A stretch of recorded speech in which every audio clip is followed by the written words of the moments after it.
very clear Manchester United want to sign Mason Mount, a goalkeeper and a striker this summer. And that very much depends on the budget, which will be impacted by the takeover, reportedly FFP problems, and the amount of money we raise through sales. And reportedly Manchester United are finding it difficult to pursue any transfer deal because they don't know the budget. AKA, basically, the takeover might take 8 to 12 weeks to actually do when the Glazers pick a bidder, which means technically the money being spent might be the Glazers' money if they can't, hand over transfer rights to the new owners, which probably means the Glazers don't want to spend and they're going to make any excuse not to spend this summer, in my opinion. But we'll talk about that later because we do have news on United going for Onana. David De Gea set to move to Saudi Arabia. United are favourites to sign Onana for £50 million.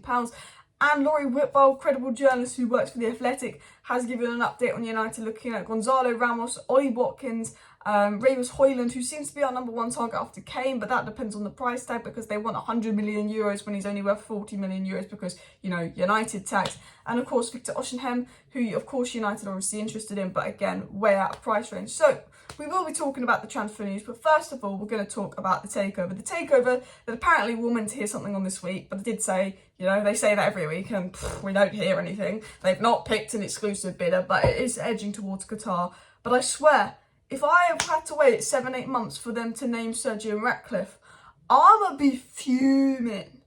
And do you know why?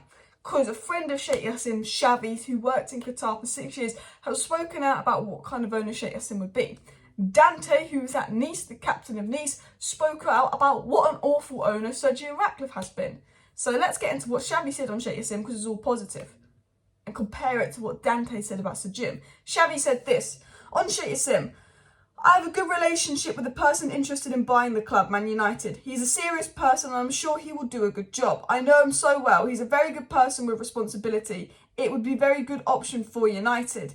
And he said, I know him because I worked in Qatar Al Sadd for 6 years. So Xavi saying he knows Sheikh Jassim, so he is a real person.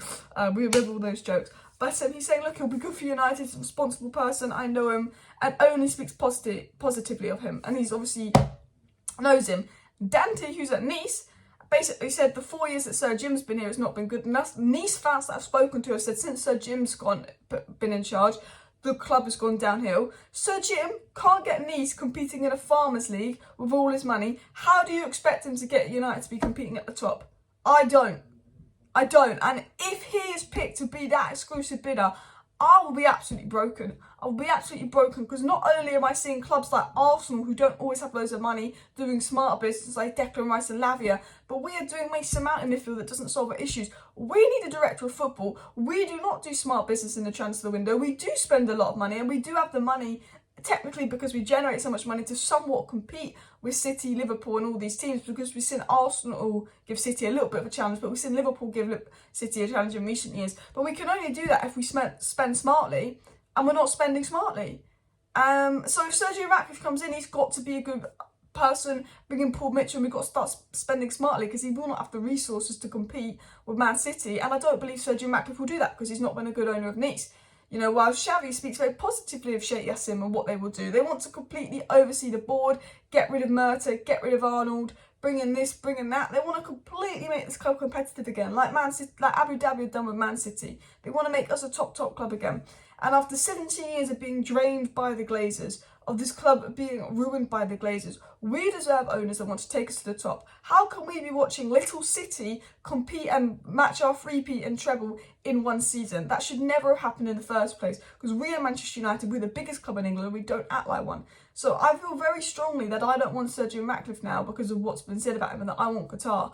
And look, I'm not saying Qatar are perfect. There are issues with the Qatar bid, and they might have a lot of money and they might not run the club well. I'm not totally naive, and I get why people aren't the biggest fan of the Qatar bid. But look, it's Qatar versus Sir Jim versus Glazers staying. Glazers staying out the picture. Sir Jim enables the Glazers to stay, and we will not be a serious club under Sir Jim. If you want to win trophies, if you want to get to the top, the only way we can do that is with Qatar.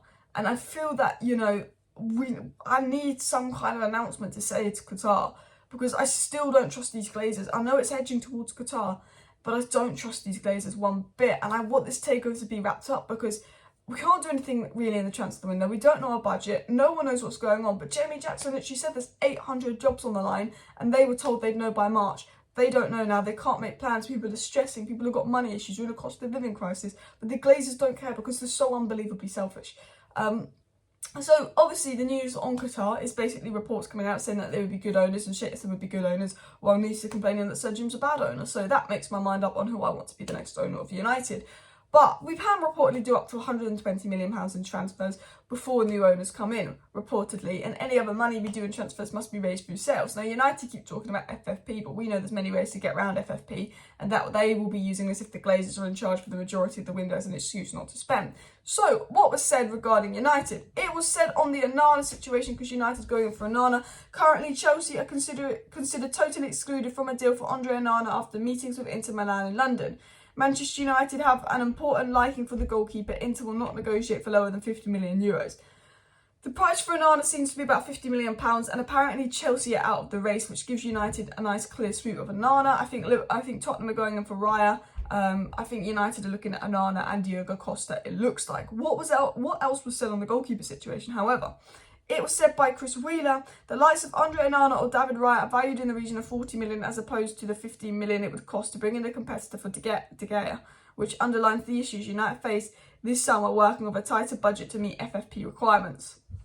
And this report annoyed me because it's obviously a briefing.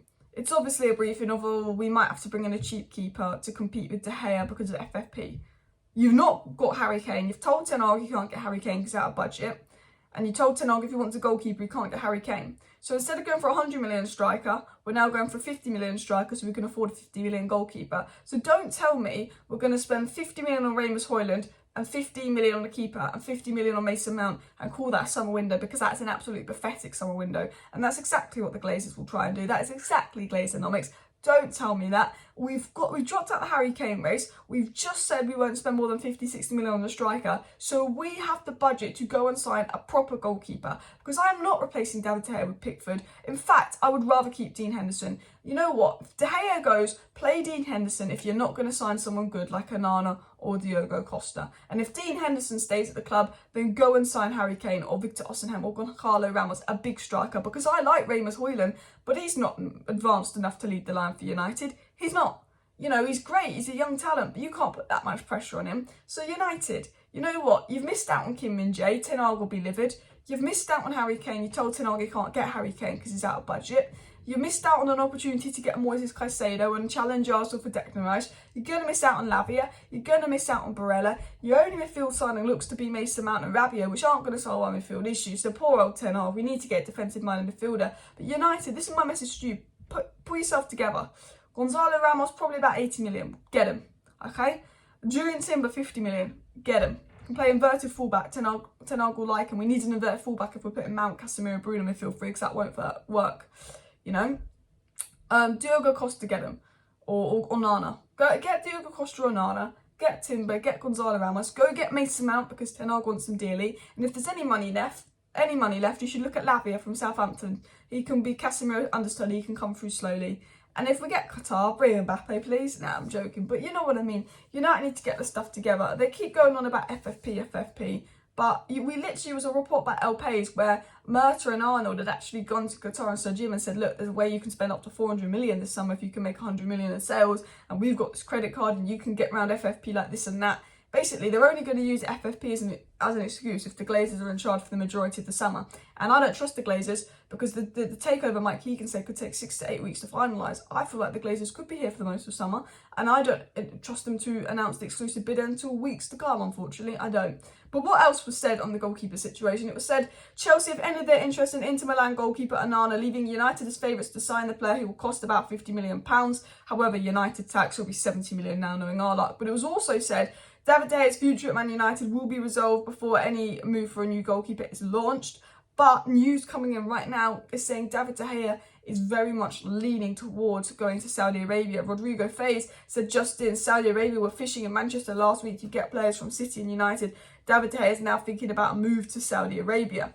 So it looks like United are focusing on Mount, goalkeeper and striker. David De Gea is set to leave. Laurie Whitwell did a really good article today on United looking at strikers. As I mentioned in the intro, they're saying United are looking at Rasmus Højlund, but they won't spend more than 50 million on him. And Atalanta now want 80-something million for him because, you know, United tax So, you know, United obviously want a top striker that can score, and that Ten Hag's very frustrated about not getting Kane, etc, etc. So that is the latest Manchester United news today, and I'm sorry it's a bit of a rant, and I'm sorry it's a bit negative. Look, I think we will get a good goalkeeper. I think, you know, I'm just getting a bit annoyed. I think I'm just fed up with United in this takeover. I do think come end of summer, we'll probably have signed a good goalkeeper and a good centre-back and a good midfielder, and hopefully I've got some business done in this takeover wrapped up. But it's just a bit doom and gloom at United at the moment, in the sense of like, okay, well, everyone else around us is doing these good deals. Lavia, Rice, Barella, Caicedo, all these midfielders I want are going to be swooped up by Prem rivals. They're strengthening. You know, I think we'll finish 6th next season the way things are going, and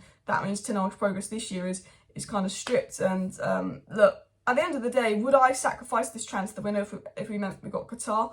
100%. If we get Qatar, I don't care about this transfer window. It becomes irrelevant, because even if this transfer window is crap, you know the ones to come in January and the future will be good. But if we get a crap transfer window in such a... Anyway, I'm back live tonight at 6:30 UK time, so smash the like, smash the subscribe. Thank you for watching. See you next time. Bye.